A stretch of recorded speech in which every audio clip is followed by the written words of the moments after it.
What's going on, WOMAD? It's 2020 and things are getting virtual, and it's all down to COVID-19.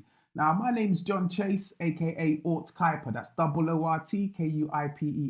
I'm a science communicator and I also specialize in putting science into raps.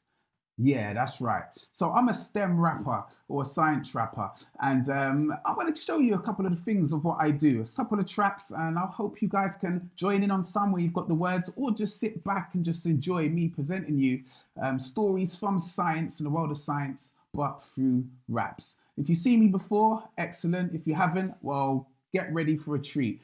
So this first rap is called the STEM rap.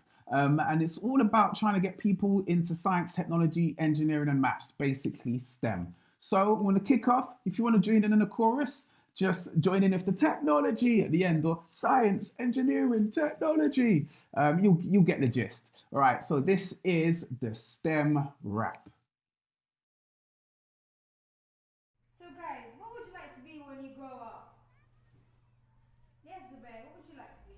I think I like to be a doctor, miss. Oh, excellent. And you, Lucia? Miss, I think I want to be a politician. Politician, very good. Oort Kuiper? Me, I want to be a number-loving scientist, better recognized.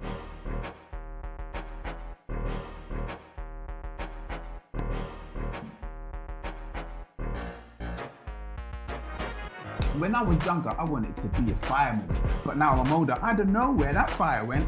Then I thought I could talk for the government, carry out my work for society's benefit. Now that I'm not a kid, my choice is important, a real opportunity to broaden my options. What could I be if I want to make a difference? Maybe an engineer, how about science?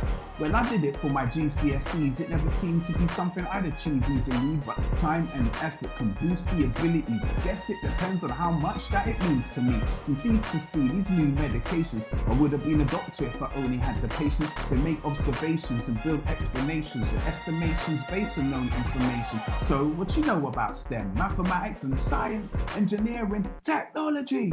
If you take a look back through history, science and... Huh? Wait, hold on a minute. You need to know something more about maths in there. Something more about maths. Yeah, maths. You need Oh, to do more. alright, that's a good point. That's a good point. I'd have to change the chorus though. Just get on it. Get it done. Alright, how about this? Okay, let's go again. They make observations and build explanations with estimations based on known information. So, what you know about STEM? Mathematics and science, engineering. If you take a look back through history, science and maths was formed to solve mysteries. What you know about STEM, mathematics and science, engineering, technology, lay foundations on a firm ground and find new ways to adapt the surroundings. There's SCT, don't forget mathematics, putting numbers on the world, helping us to understand it. That's 1 + 1 to sum the basics of counting. Multiplication, division and subtracting. Maths is like a weapon that can help us understand how to spend our money better or measure a plot of land. The profited the tax man who kept it close at hand, while astronomers made calendars that gave us yearly plans. Maths is a study that can help us to relate different quantities, structures, spaces and change, measuring and calculating motions and shapes to reveal the hidden patterns that the universe makes. Whether studying the shapes of Pythagoras' theorem or developing the decimals as powers of 10 wasn't there in the beginning, but we'll stick it on the end with the maths now. The SCT is called STEM. What you know about STEM? Mathematics and science, engineering, technology. If you take a look back through history, science and maths was formed to solve mysteries. What you know about STEM? Mathematics and science, engineering, technology. Lay foundations on a firm ground and find new ways to adapt the surroundings. So look around for a slice of the sciences. See them everywhere, there's a world of appliances. New devices and enticing images. Healthcare, pharmacies and all types of physicists. Making gadgets and telecommunications with new ways to copy and store information. Exploring the universe to learn how it functions. The physics of the particles, the matters in motion. Even the notion of realistic graphics requires that we have an understanding of the physics. Then a bit of chemistry is just as fantastic. The CDs and consoles are molded from plastics. Many roles make the most of a chemist. Just take your deodorant or any cosmetics. The complicated chemicals and stuff they invented has given us materials we never have expected. So what you know about STEM? Mathematics and science, engineering, technology. technology. If you take a look back through history, science and maths was formed to solve mysteries. What you know about STEM, mathematics and science, engineering, technology, lay foundations on a firm grounding and find new ways to adapt the surroundings.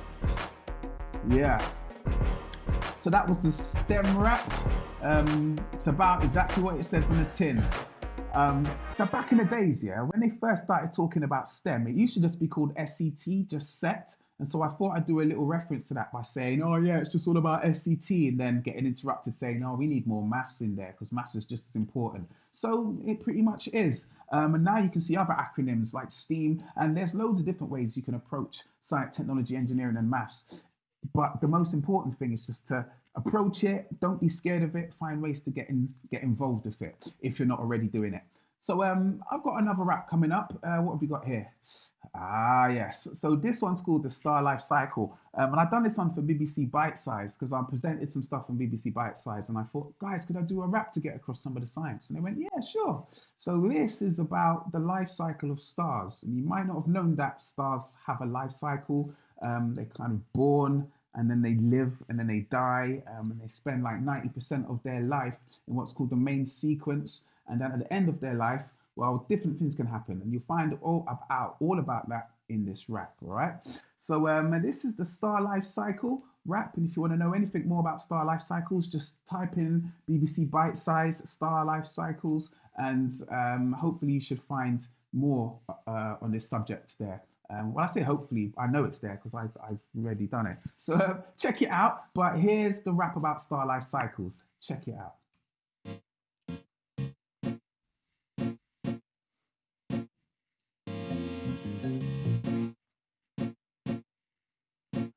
It starts as a big cloud of dust and gas, but then the gravity takes over and it starts to contract. The masses are squeezed together as the gases attract to make the core get hotter from the steady collapse. The hot gases expand with an outward pressure that could balance the gravity that's holding the star together. Then at a certain temperature, the core will start to enter into a nuclear fusion of hydrogen at the center. They shine like beacons entering the main sequence. The larger the mass, the more energy they're releasing. But as the core's depleting, all the hydrogen it's keeping, the pressure pushing outward from the core begins to weaken. Gravity takes over now, beginning to squeeze. The core shrinks under the weight, thus increasing the heat. For 9/10 of its life, the main sequence has been its main home. Now it's growing and it's ready to leave. A low mass star can become a red giant. Then a planetary nebula is next in line, where we find a white dwarf that was left behind before dipping into a black dwarf. Over time, we get a red supergiant from a star that's large. A supernova marks death of these larger stars to leave a neutron star in the aftermath. And if not, a black hole is thought to end their path. So that was nice and quick, nice and simple. That was the life cycle of stars. If you never knew about that, now you do. And if you want to know more, like I said, check out BBC Bite Size, or just go onto YouTube or anywhere else. Just type it in and you'll find out more about it. So I'm not going to stop there. Obviously, I've got more raps. The last one was about the life cycle of stars, but I also wrote a rap a while back, ages ago, and I call it a solar photon journey. And the idea behind this is that what would it be like for a single photon traveling from the sun to the outer solar system? Now, this one's really kind of linked up with my rap name, which is Oort Kuiper. Some of you know about space. You probably know where the words came from. That's not my real name, obviously. And well, there's a picture here. If you look at the picture, you can see that we've got the sun in the middle. That's the top picture. You've got the sun in the middle, and as you go out, you've got Pluto's orbit, right? And if you know about Pluto, you used to consider it as a normal planet. Now it got kicked out the Big Planet Club, and it's just a dwarf planet, right? And there's other dwarf planets out there as well, right? One's in the asteroid belt, but others of them are kind of out near this region of space called the Kuiper belt, right? And you can see it here. It's the fuzzy area around Pluto's orbit. But if you go out further, like 1,000 times further, you'll get to what's called the Oort clouds. And you can see there's loads, it's theorized that there's loads of comets and rocks out there. They'll be really cold because they're far from the sun. So mostly they'll be icy cold. And if there's water on them, they will turn into ice. And most of them probably do have that because there's tons of the stuff around out there, okay? So this is called a solar photon journey. And it's the journey that a photon takes from the sun out to the outer solar system. Now, I'm not talking about the random walk from the center of the sun to the external part of the sun. Google that if you don't know about it, check for the random walk. But I'm talking about once it leaves the sun's surface, the journey it takes. Okay, so this is a solar photon journey.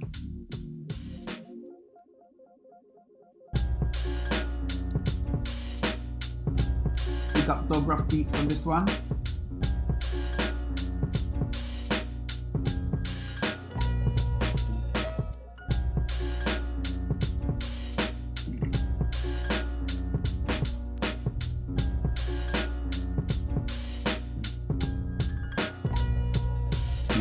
The sun sits at the center, sending out photons that enter into interactions with matter, getting absorbed or scattered. When it penetrates the atmosphere of a surrounding planet, it can stimulate the weather or adversely cause it damage. The type of radiation that escapes the solar surface is transmitted in more frequencies than BBC's got purchased. Use electricity and radio waves for the purpose of uncovering a few hidden permutations of the universe. Heat with microwaves and use infrared for the night search. Eyes are both converge on what visible light disturbs. People sit out in the sun all day, get burnt and start to curse. But if the world was any closer, the consequences would be worse. It takes about 8 minutes for the light to reach the earth at 300 million meters per second and intersperse. Through a vacuum, watch electromagnetic radiation disperse, getting weaker as we increase the distance that it has traversed. But need to move out to a radius that's even further, beyond an asteroid belt of carbon silicon boulders. Travel past the moons of Jupiter and decrease in size order. First was Ganymede, then Callistones, Io, then Europa. Through a telescope we note the movements of the many moons in the monster rings of Saturn, Uranus and even Neptune. But most of space is empty like Marie Antoinette's headroom to filter frequencies, decapitating light spectrums. But now the final mentions to the outer solar system, where light has traveled 50 times the Earth to Sun distance in a region known as Kuiper, where comets wait for deliverance. A light has traveled 7 hours just to grace their presence. But that's only a step towards the interstellar freezer. The Oort cloud is the edge and it's 1,000 times deeper. In a cometary playground with the coldest form of cipher. It's the kind of place that you should look to find me, Oort Kuiper. Yeah, so that was a solar photon journey. And I hope you enjoyed that journey from the sun to the outer solar system. It is a long, long way. And it's ridiculous how fast light travels. And if you believe it or not, here's a fact. While you've been watching this video, a beam of light could have traveled around the Earth's equator 1,150 times, or to the moon and back roughly 60 times. Yes, don't you just love science? What would the world be like without engineers? Engineers have made so much. The contribution to this planet is unfathomable, okay? I mean, just check out the International Space Station. Without engineers, there would be none, okay? Now, obviously, there's other people that are involved. You need the whole team. You need everyone working together and cooperating. But this rap is about engineers and what would the world be like without them, okay? Now, that last tune was a bit chilled and kicked back. Now, this one is going to pick you up a bit. Engineers rap, let's go.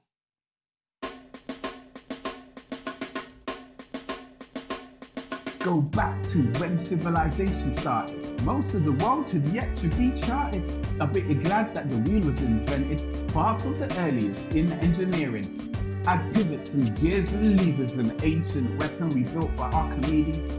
The military has changed through the centuries, giving engineers a major role in the armies. Technology provides an advantage, so a lot of the time new discoveries are guarded. But as the world started sharing knowledge with each other, the Industrial Revolution came from steam power. Electricity took away some limitations as the world became smaller through new communications. Now cooperation is the best way forward. With the help of engineers, the future's all good. Imagine if we didn't have engineers. If one day we woke up and they'd all disappear, what then? Well, our troubles would multiply. The modern world would be struggling to survive. No vehicles, no roads, heating or lights, no computer systems or internet sites. Oh no, you'd be using a pen to write, with a book reading under the candlelight. Engineers have made transportation from networks, vehicles and mass automation. From the streets to the railway stations, the depths of the sea and even the space station. Everything man-made starts in the mind, but research and development can take a bit of time. For engineers are needed who can do good designs and help bring new ideas to the production lines. Engineers learn how to see things differently, because solving a problem is a daily activity. Applying innovation and true creativity to improve and maintain our public facilities. High visibility, jackets and hard hats, and engineering works on the roads and the train tracks. It's easy to think they only work with their hands, but a lot of engineers are busy using their minds. Imagine if we didn't have engineers. If one day we woke up and they all disappeared, what then? Well, our troubles would multiply. The modern world would be struggling to survive. No vehicles, no roads, heating or lights, no computer systems or internet sites. Oh no, you'd be using a pen to write, with a book reading under the candlelight. The ability to design can go pretty far. It's the reason that humanity can reach the stars. Putting satellites in space and setting roadblocks on Mars. You can get a job at NASA if you're up for the task. Engineers improve lives the whole world over by providing new sources of energy and water, and we also know inventions can make them famous, like the clockwork radio by Trevor Bayliss. These days it's amazing to recognise all the many ways engineers are identified. Some are specified as being specialised, but overall it's the role we must emphasise. It's an enterprise that people persevere to produce new technology by using their flair. So you're looking for a challenge or an exciting career? Consider becoming one of tomorrow's engineers. Imagine if we didn't have engineers. If one day we woke up and they'd all disappeared, what then? Well, our troubles would multiply. The modern world would be struggling to survive. No vehicles, no roads, heating or lights, no computer systems or internet sites. Oh no, you'd be using a pen to write, with a book reading under the candlelight.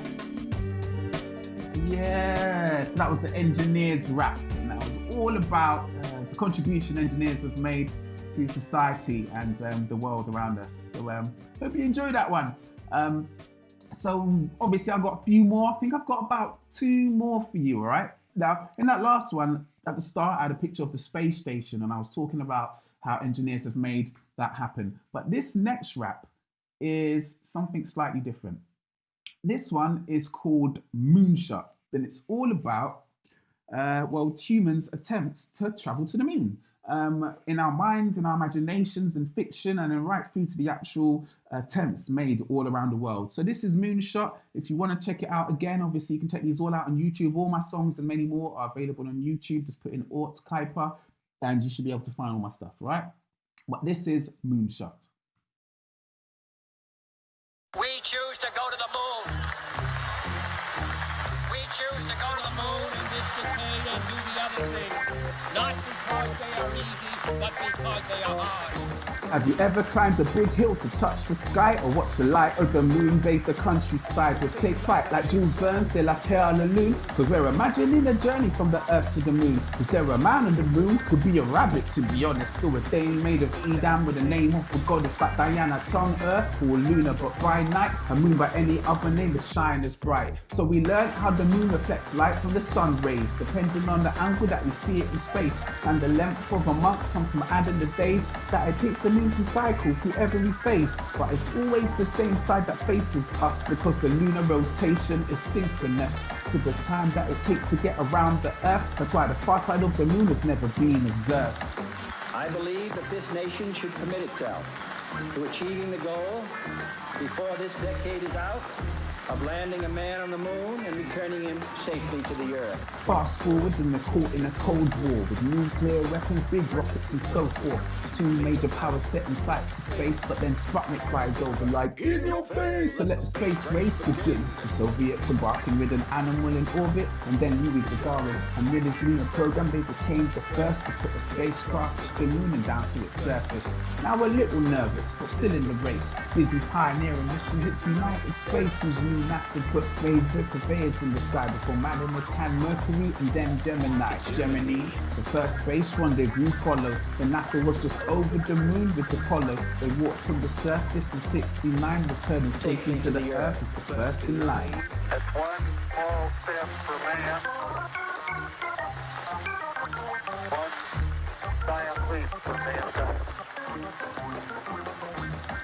After the race of space feeling routine, We've had a problem here. Apollo 13 put in the 4 into 14. A shepherd's plane go. By the next mission saw the Moon Brothers taken off. The last of 17 in 1972, where our blue marble planet got entirely viewed. But only 2 nations flew to this moon so far, both us as the US and USSR. But a few decades on and Japan's on the map, with ESA and India who all made an impact. And then China landed the rover, a moment of pride. In 2019, they put the first on the far side. Now Israel went to the moon but crashed. Small country, big dreams, but their hopes were dashed. But now the future exploration isn't down to any nation, just whoever's got the vision, the money and dedication. I choose to go to the moon. That was Moonshot. He's an awesome dude, by the way. He's going to pay for 6 people to go to the moon with him. Not on the moon, but around the moon with Elon Musk. So the future could be bright. Fingers crossed. So this is the last track, and this one is called A Better View. And it's all about how STEM has given us a better view of the universe, of our planet Earth and life on Earth, and ourselves. The words should be coming up on the bottom as well. So if you want to join in at the last word of each line, or join in on the chorus as you hear it a few times and get it, or just kick back and watch the amazing imagery provided by the Science Photo Library. So I done this for them many years back, and they said they'll provide the imagery if I can put a rap over it. So I wrote the rap and they've done this amazing video behind it. So this is A Better View, and I hope you guys enjoy it, and I hope you guys have had a good time on this unprecedented event. Obviously not a live thing, but we're doing our best to represent. So my name's Oort Kuiper. This is A Better View. This is my last track. Let's do it.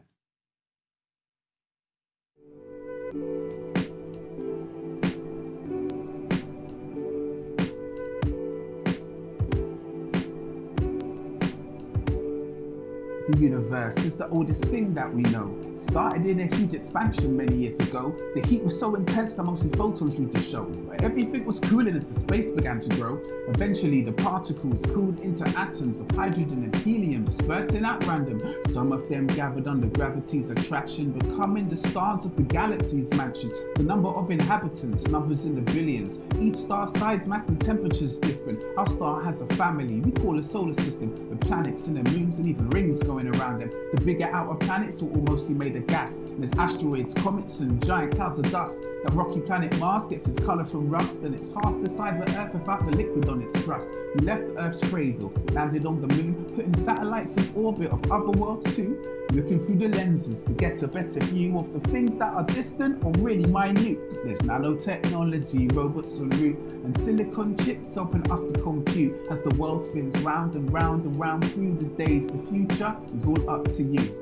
Life and the universe, everything in cycles, days into seasons, years into lifetimes. Birth is the start point, death is at the end line, but everything decays as we move forward in time. Earth is a system that's always in motion, mixing up the elements and causing commotion. Volcanic lava flows caress the oceans and coastlines shaped by the force of erosion. The Earth's environment is perfect for life, containing all the elements we need to survive. Life thrives in the oceans, soars through the skies, whilst land-loving animals avoid eager life. Many life forms disappeared through mass extinctions caused by an ice age or comet's collision. But for all of the survivors who are still in existence, their genes are a record of them traveling the distance. We left Earth's cradle, landed on the moon, put satellites in orbit of other worlds too, looking through the lenses to get a better view of the things that are distant or really minute. There's nanotechnology, robots en route, and silicon chips helping us to compute. As the world spins round and round and round through the days, the future is all up to you. The cleverest life form on Earth's humankind. Plot the rising population on a graph, see it climb. Our towns are illuminated, so are the skies. The familiar nights are brightened by the amber lights. Petroleum extracted by the work of nodding donkeys. But we should make use of more renewable energy. Electricity is vital to modern society. It's sent along the pylons and stored up in batteries. In the laboratories where science is embedded, many different particles are scattered and deflected. Using MRI scans, your brain is detected, but with a broken bone an X-ray is recommended. We know that bacteria is the way we get infected, and how our inner bodies are so wonderfully connected. The bones and the muscles and the skin that surrounds it, it's given us the form that we all walk around in. To leave Earth's cradle, landing on the moon, putting satellites in orbit of other worlds too, Looking through the lenses to get a better view of the things that are distant and really minute. There's nanotechnology, robots en route, and silicon chips helping us to compute as the world spins round and round and round through the days. The future is all up to you. Oh, and you. Oh, yeah, and you, over you, yeah, that's right, I can see you. It's all down to you, and you. So thank you, that was a better view. My name's Jon Chase, aka Oort Kuiper. You can catch me on YouTube, catch me on Twitter. Just drop me a line, let me know what you thought. And if you want to check out any more of my stuff, once again, you can just check me out on YouTube under Oort Kuiper. So that's me. Thank you so much, WOMAD. 2020 out.